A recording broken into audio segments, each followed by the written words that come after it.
Welcome to our channel, ladies and gentlemen.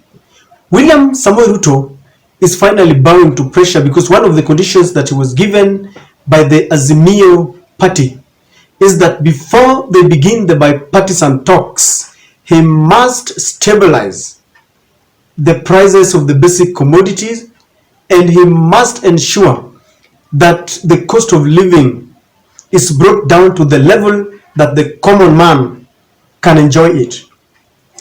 Recently, he announced that the prices of Unga have reduced to now from 250, 200 to 188, and now he says that it is retailing at 150.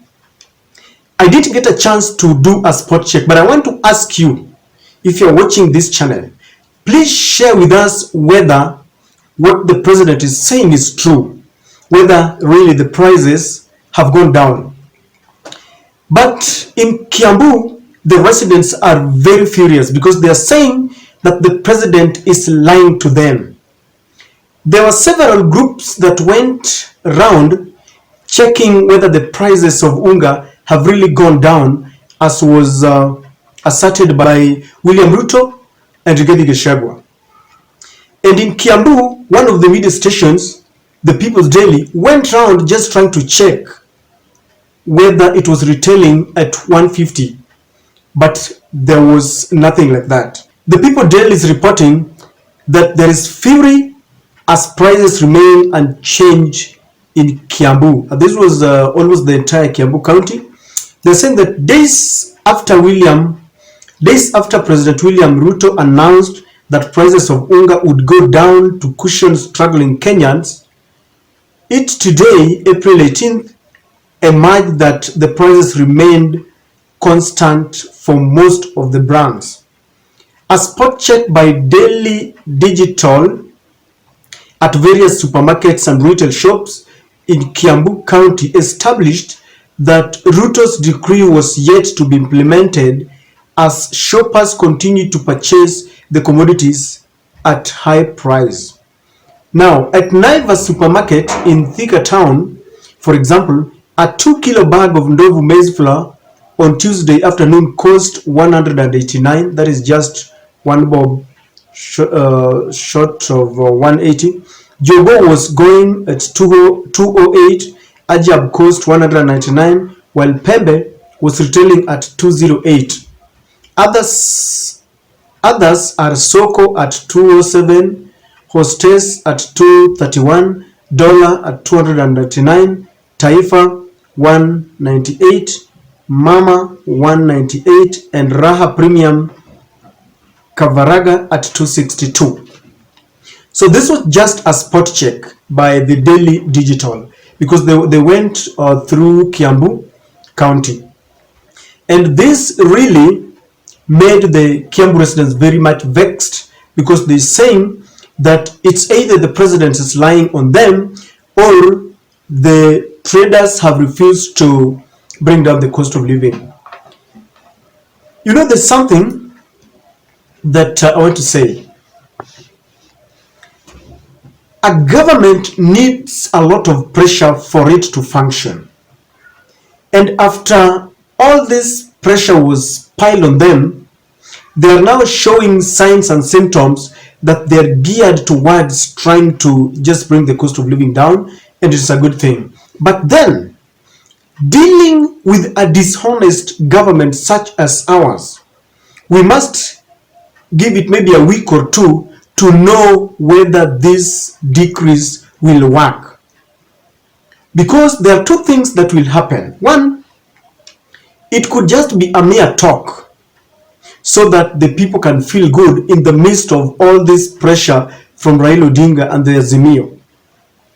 They must have their officials going around to ensure that the prices are retailing at the price that they have mentioned.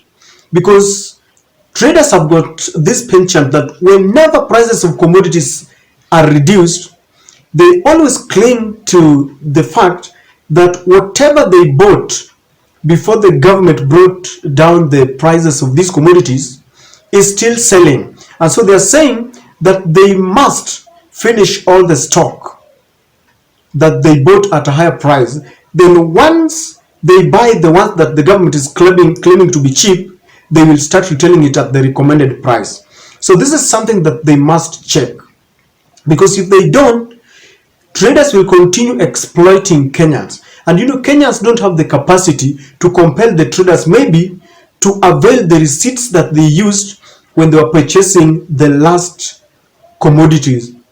Number two, the government must show political goodwill so that it doesn't seem like a political gimmick, because this government is very mischievous.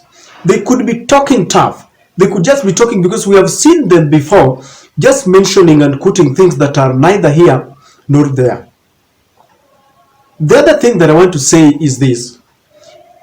Raila Odinga mentioned about 3 or 4 irreducible minimums. That was the cost of living to come down, reinstatement of the Cherera 4 team, the auditing of the server, and then meeting the medical bill of those who suffered during the mass action. Now that William Ruto seems to be, there are indications that he wants to bring down the cost of living. This is trying to implement just one of the irreducible minimums that was given by the Azimio. We would like to see him going further to open the server for forensic audit, because if you look at what is listed, there are several irreducible minimums. So after the Unga and the cost of living, if at all the cost of living will come down, because the cost of living is not only Unga, but we appreciate that if the Unga will come down, people will be very happy. The cost of living encompasses quite a lot. There is the cost of education, school fees is just very high. The cost of medication, there are no medical facilities, there are no medicine in our medical facilities. There are a lot of things that must be done so that they don't just concentrate on Unga. Raila had said that he reinstates the subsidies on Unga, on fuel, on electricity. So we would also want to see the cost of electricity coming down. The other day, Rigathi Gachagua received a container from, I think, was it United Arab Emirates, of fuel, and I believe fuel is going down. So it is moving in the right direction. So the way he has started, let him not lose that pace. Let him open the server so that we can see who won. Let him reinstate the Cherera 4 team that were illegally kicked out of office, and let us see all those who are bullied by the police during the demonstrations to be their bills being met by the government. Let them bring to book all those rogue policemen who injured innocent Kenyans who are only demonstrating peacefully.